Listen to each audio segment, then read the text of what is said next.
Assalamualaikum warahmatullahi wabarakatuh. Hello everyone, my name is Arif Santis. In this presentation, I will explain my final report about morphological analysis of the Sasak language. This report is part of the project Best Test for English Morphology. Through this study, I analyzed several words from the Sasak language to understand their morphological structure, how they are formed, and how many changes when affixes are added. Okay, I choose the Sasak language because it is a regional language spoken in Lombok, Indonesia, and it has a very rich morphological system. In Sasak, one root word can form many new words just by adding different prefix and suffix. This makes it an interesting subject to study from a morphological point of view. By analyzing it, I can better understand how morphology works not only in local languages, but also how it compares to English morphology. Okay, next, the data collection. The first step was to collect data, a list of 35 Sasak words. Each word was translated into Indonesian and then English to make sure I fully understood the meaning.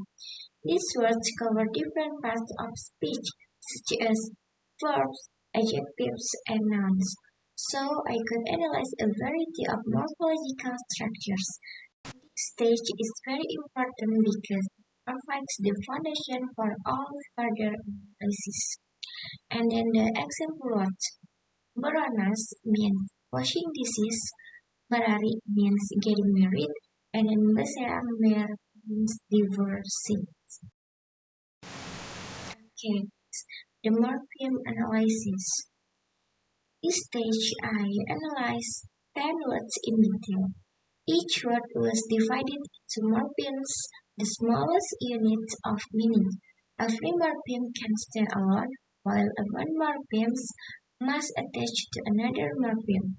I also identified whether each morpheme was inflectional, meaning it changes grammatical form, or derivational, meaning it forms a new word. And then the examples of morphemes. Ronas. B plus ronas means to auspicious. Rari. Me plus rari means to get married. Beseak. B plus seak means to divorce. And then ketidaman. Ke plus tidem plus an means to fall asleep. And then the last, the tinjotan. T plus tinjot plus an means to be surprised. This example show that Sasak words often use affixation to form meaning. Prefix like be, me, ke, and te can create verbs or change active forms into passive ones. Okay, morpheme types and function. In morphology, bound morphemes like be or ke are attached to roots to form a new structure. Derivational affixes create new words. For example, from noun to verb or adjective to noun. Inflectional affixes only make grammatical changes, like making a verb passive without creating new meaning. For example, bound morpheme cannot stand alone, like be, ke, and an. And then the free morpheme can stand alone, like idem, pranas, and lapa.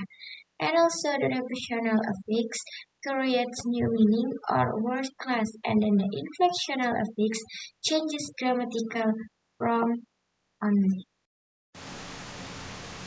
And then the inflectional morphology in Sasak. Inflectional morphology in Sasak most uses the prefix te. This prefix changes an active verb into a passive form.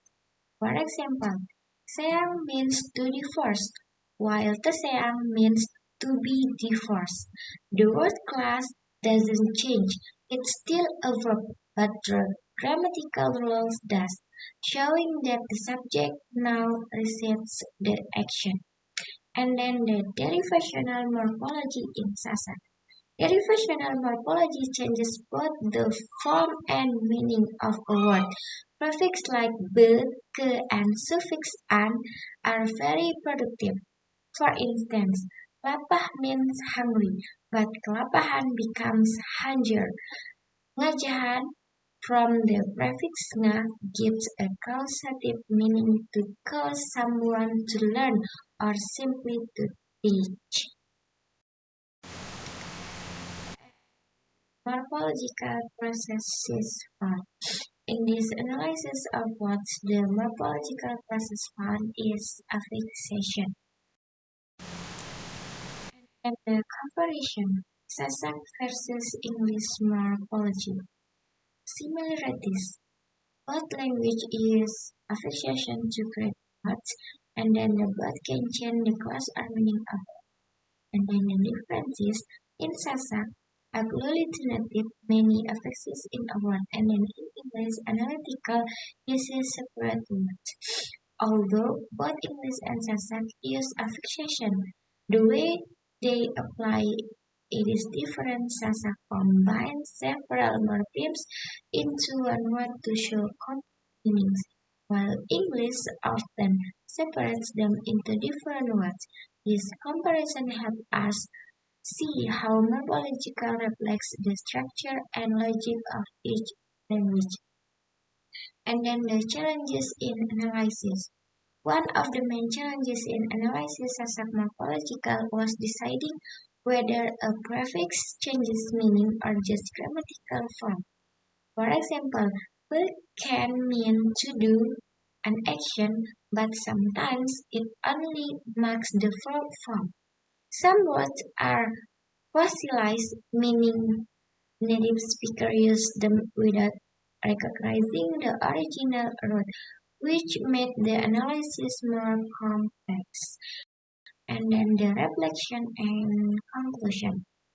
Through this project, I learned that Sasak morphology is more synthetic and expressive than English.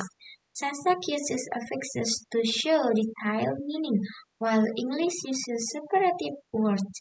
This study helped me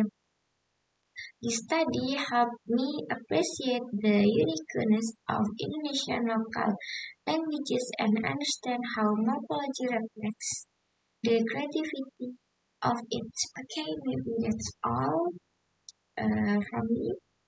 Thank you for watching. Bye bye.